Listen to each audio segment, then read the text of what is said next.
So what we will do now is we will go to the regular session for the day. So today our subject matter for discussion is Vedas as Parama Pramanam. This is a very fundamental issue for us to understand Sanatana Dharma.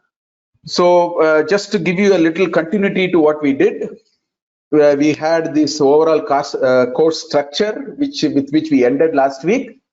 So we are now stepping on to the first one, which is Vedas, the Parama Pramanam. That's where we are going to spend a little time today.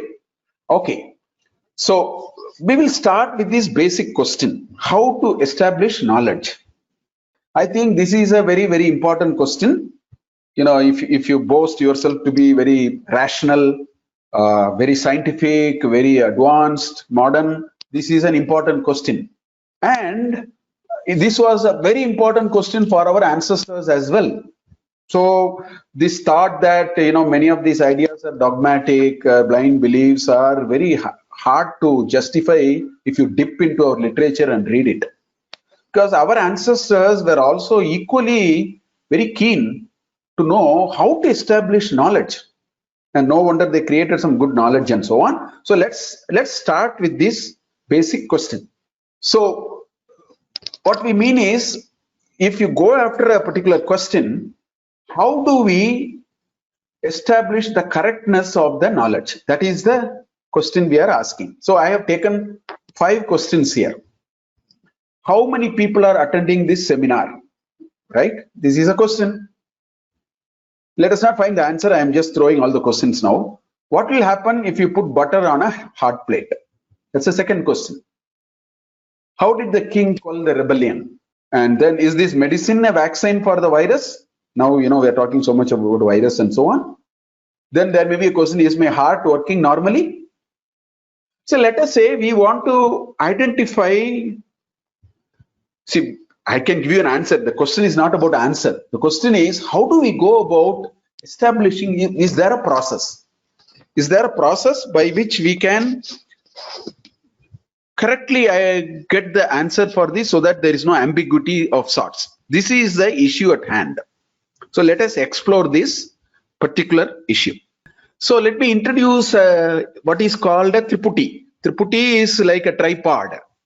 And tripod here are, let us say, subject, process, and object. Now let me take one Triputi as an example. So there are 3 here in this tripod, as you see here.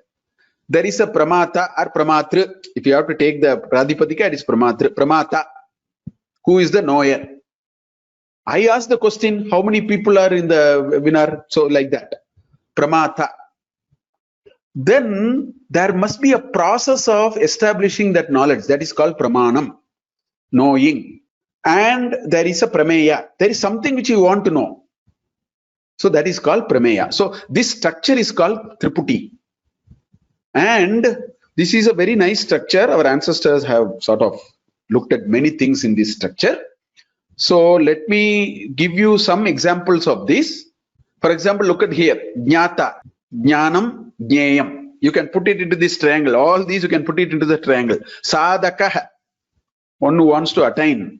Sadhanam, the process of attaining. Sadhyam, that which is attained.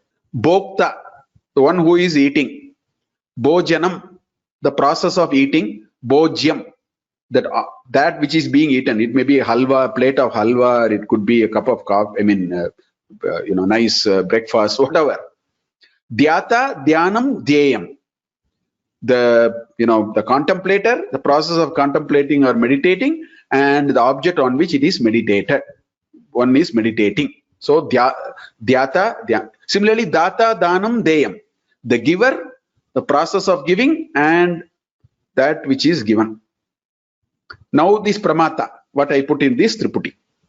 So first of all, I want you to understand that there is something called Triputi. And in a very generic sense, Triputi as a subject, which is seeking an object, and there is a process of seeking it. That's how the Triputi comes.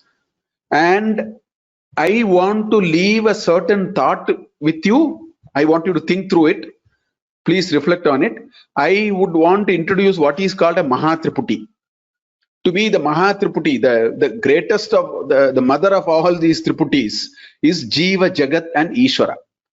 Each Jiva is the subject and the object is Ishvara, and the process of knowing the object is probably the Jagat. So it's also a Triputi. I call it as Mahatriputi. Think about it. Anyway, so let us use this framework because the Pramana is part of this framework. Today we want to discuss about Pramana. So let us use this framework and move on. So therefore, if you are asking, we started with the question, how do I get the correct knowledge? So the Triputi for knowledge is here. So let us take the first question. How many people are attending the seminar? That's a question.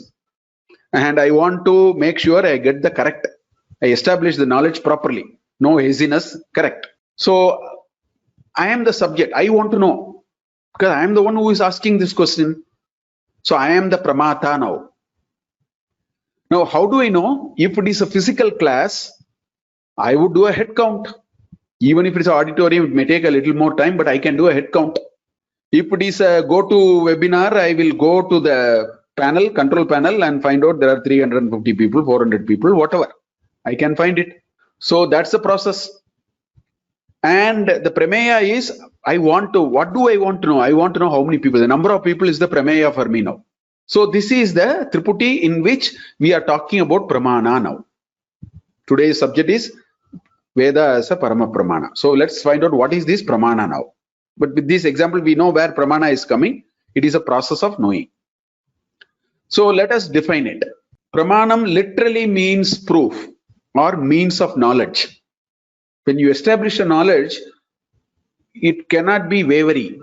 It cannot be hazy. So therefore, it is a theory of knowledge, and it may consist of one or more valid means by which human beings gain accurate and true knowledge, right? And therefore, the focus of Pramanam is how correct knowledge can be acquired and how one knows and how one doesn't. So this is the most critical role. So in a knowledge seeking endeavor, Pramana is the most important thing because the Pramata is there, the Prameya is there. The process is very important so that the subject gets the object finally.